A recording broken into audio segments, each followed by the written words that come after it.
Party से 5 सांसदों को निष्कासित कर दिया था। और जो दूसरा धड़ा है पशुपति पारस का, उस धड़े ने चिराग पासवान को अध्यक्ष पद से हटाया था। एलजेपी के दोनों खेमे चुनाव आयोग के पास जा सकते हैं। चुनाव आयोग ये फैसला ले सकता है कि पार्टी की कमान आखिर किसको दी जाएगी। दोनों खेमों ने राष्ट्रीय कार्यकारिणी की बैठक भी बुलाई है। यानी अब ये दो धड़ों में पूरी तरीके से एलजेपी बढ़ती हुई नजर आ रही है, लेकिन देखना ये आगे होगा कि आखिर किस धड़े को कमान मिलती है। इसी खबर पर और विस्तार से हम जानकारी लेते हैं। हमारे सहयोगी रीमा हमारे साथ में जुड़ चुकी हैं। तो रीमा, हम देख रहे हैं कि किस तरह से पावर पद का ये जो चल रहा है बिहार में, उसमें लगातार ट्विस्ट एंड टर्न आते जा रहे हैं।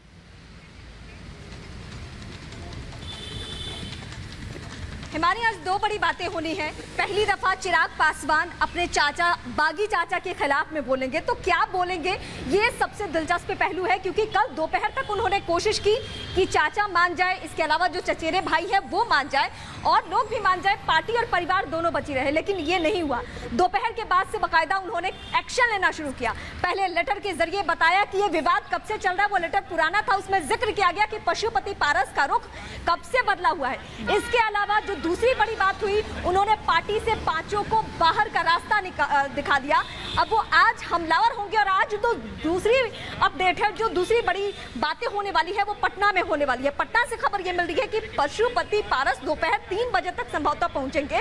और अंदर खाने से जो खबर मिल रही है, जेडीयू सूत्रों से जो खबर मिल रही है कि उनके स्वागत की पूरी तैयारी, बैंड बाजे से लेकर फूलमाला के स्वागत की तैयारी जेडीयू खेमे से हो रहा है।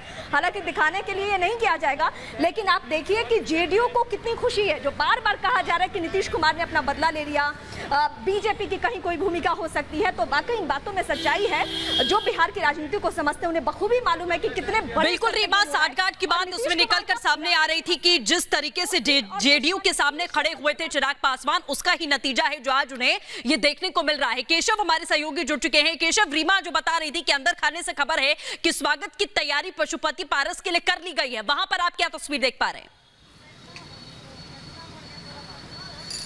देखिए, इस वक्त मैं वहाँ पर तो नहीं हूँ, एयरपोर्ट पर तो नहीं हूँ, लेकिन इस बात की खबरें जरूर आ रही है कि स्वागत करने की तैयारी है। लेकिन इस सारी चीज़ों में एक बड़ा सवाल ये उठता है कि जिस तरीके से चिराग पासवान जो है वो हमलावर हैं, उन्होंने सभी कार्यकारी समिति को भंग कर दिया और उन्होंने कहा है कि तमाम जो सांसद हैं उन्हें हटा दिया है अपनी तरफ से। जो कार्यकारी समिति, राष्ट्रीय कार्यकारिणी समिति की बैठक के साथ उन सभी को हटा दिया। अब सवाल ये उठता है कि जिस तरीके से चिराग पासवान के खेमे से ये बात निकल कर आ रही है, उनका कहना है कि ये जिस तरीके से उन्हें हटाया गया, क्या ये अधिकार उनको है कि जिस तरीके से चिराग पासवान को उनके राष्ट्रीय अध्यक्ष या अध्यक्ष पद से तमाम पदों से हटा दिया गया, क्या ये अधिकार उनके पास है? क्या संविधान उनको ये जो एलजेपी का संविधान है, क्या उनको ये इजाजत देता है? ऐसे में वो अब हमलावर होते नजर आ रहे हैं। और आज जिस तरीके से जो पशुपति पारस हैं और सूरजभान, दोनों लोग जो हैं वो आज आने वाले हैं। इसके बाद ये